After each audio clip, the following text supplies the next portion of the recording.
ქალბატონებო და ბატონებო, მოგესალმებით ჩვენ გადაცემის შემდეგ ეპიზოდში, სადაც ჩვენ განვიხილავთ ხოლმე ყველაზე ხმაურიან მოვლენებს საქართველოში.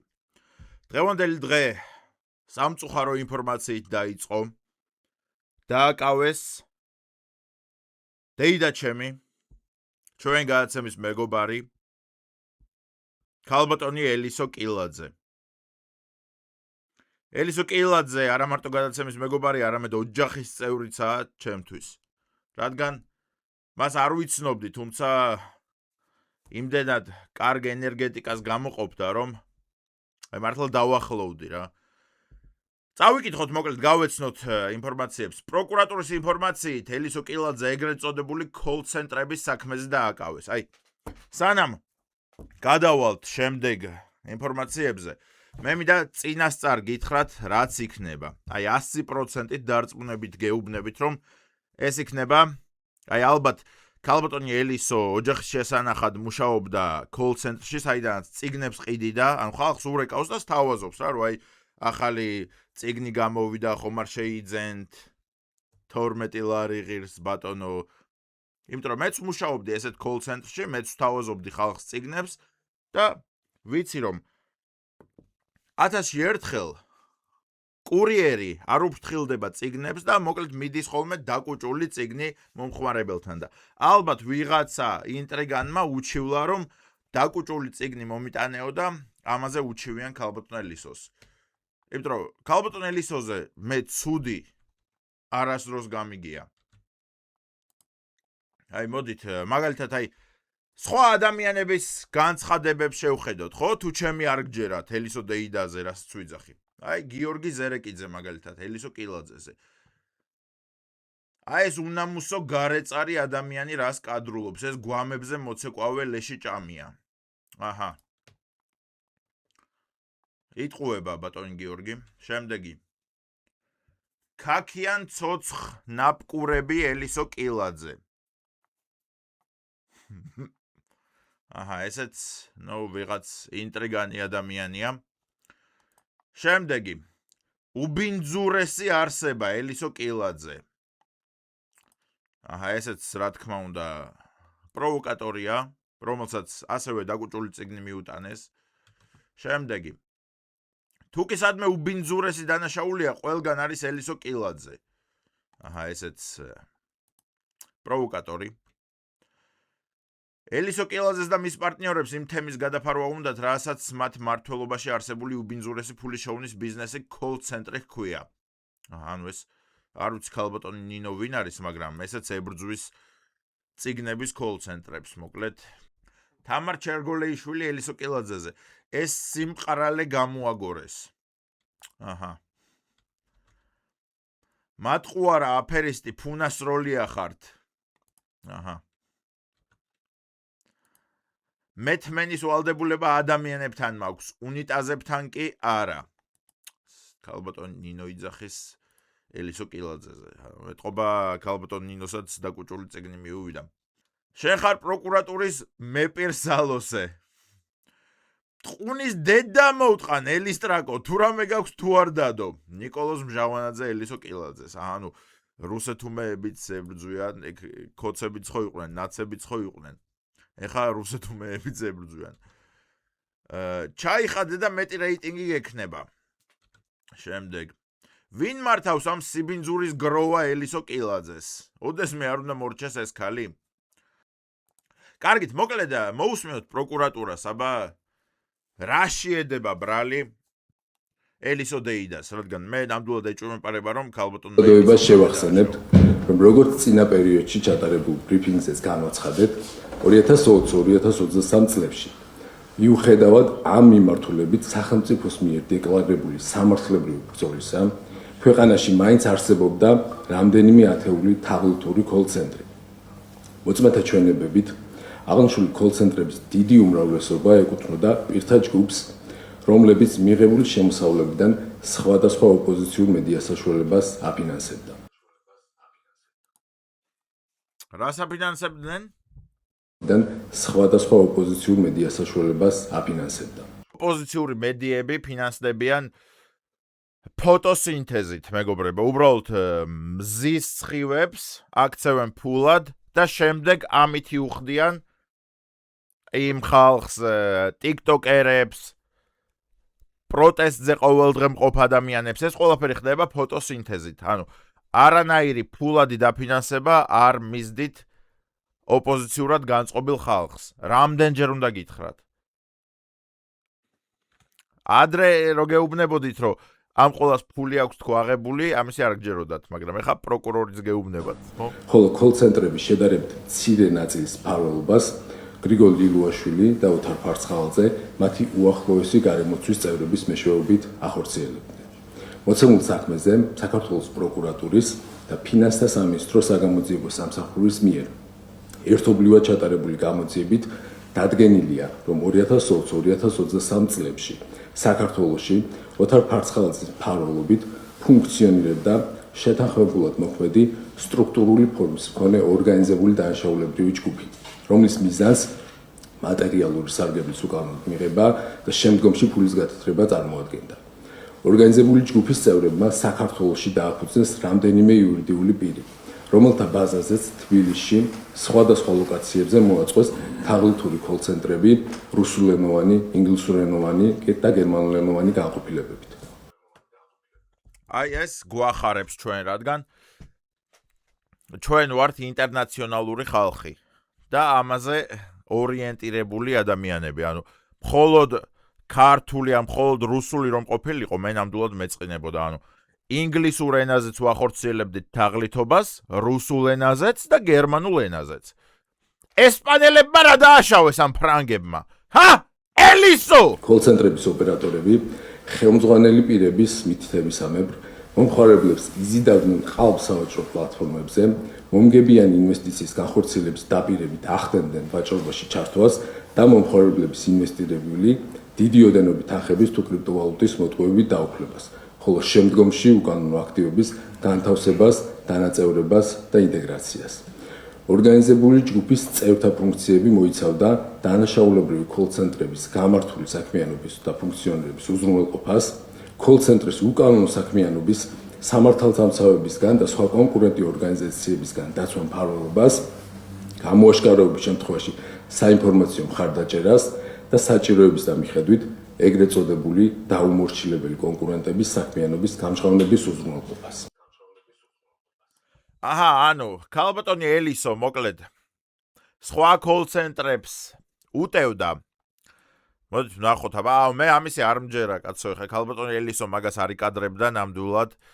ვნახოთ, იმიტომ რომ ქალბატონი ელისო ყოველთვის ებრძოდა ამ უკანონო ქმედებებს. აი უყურეთ. ბათუმიდან უცხოელებს ფულს ძალავენ, ელისო კილაძე. ანუ თვითონ ქალბატონი ელისო ებრძოდა ამ კოლ-ცენტრებს. საიდანაც ჟურნალისტ ელისო კილაძის მტკიცებით უცხო ქვეყნის მოქალაქეებს ფულს ძალავენ. კილაძე დღეს ჟღენტის ქუჩის პირველ ნომერში არსებობს. ანუ სხვა კოლ-ცენტრს მიუვარდა ჯიგარი, რომ ოქედანო ფულს ძალავენ, უფროსო, ამათა კოლ-ცენტრი აქვთო.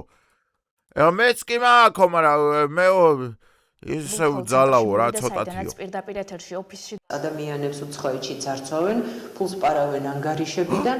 მართლაც რას ამბობ, დედი? ვაიმე! ფულს პარავენ ხალხო! ადამიანებს უცხოეთში პენსიონერებს უცხოეთში პარავენ. დიახ, ქალბატონი ელისოც პარავდა, მაგრამ მხოლოდ ღამის 12-ის შემდეგ.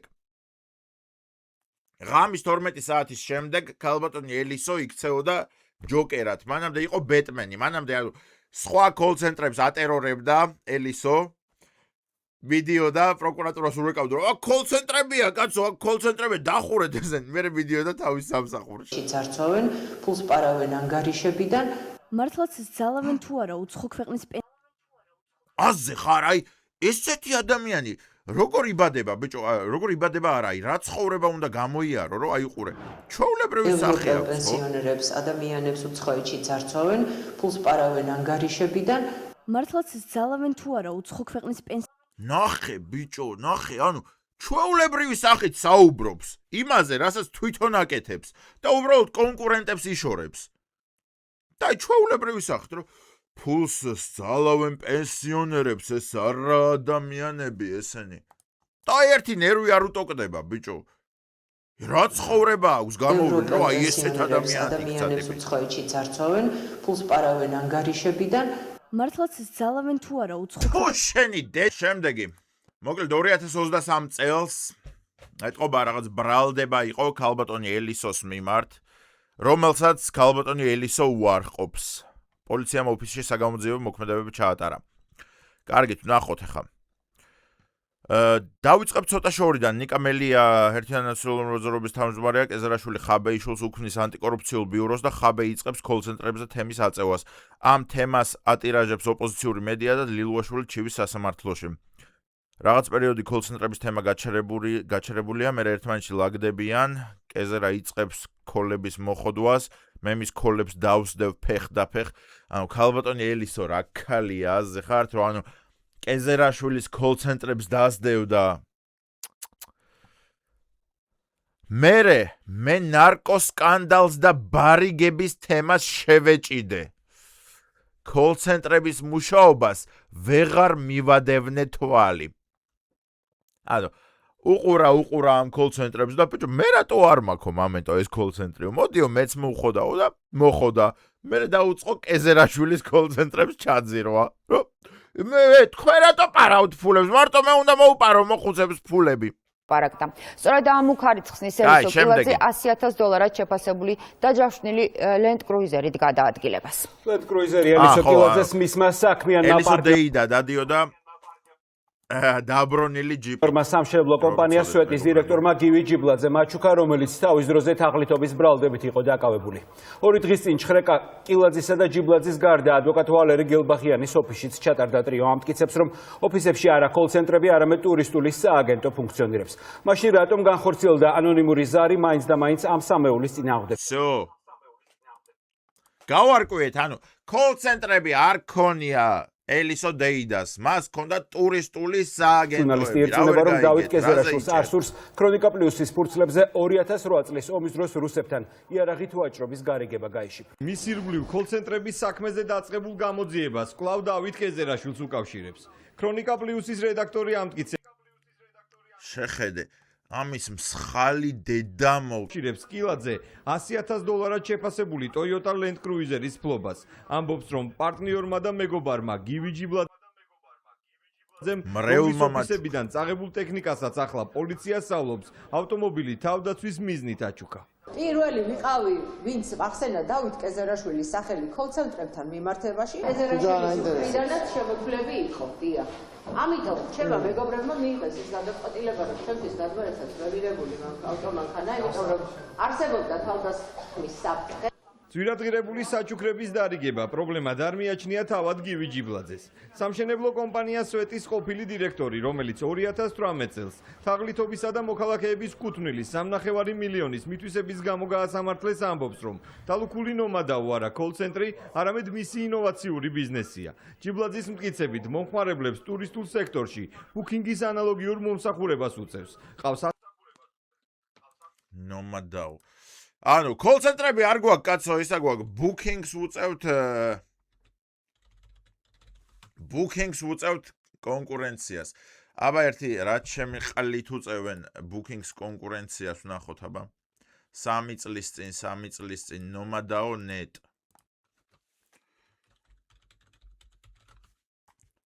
ვაუ, აი ამითი უწევთ ბუკინგს კონკურენციას, მეგობრებო რა. აი ეს საიტი გვაქვს, რომელთაც ვაპირებთ ბუკინგის ჩაძირვას. არანაირი კოლცენტრები არ გაგვაჩნია, კაცო, ეს არის ტურისტული სააგენტო, რა არ გესმით? მოდით მივწეროთ, აბა. ვაფშე ნომერი არა აქვთ. nomadaonet, Discord-ი აქვთ, აი Instagram-ი აქვთ.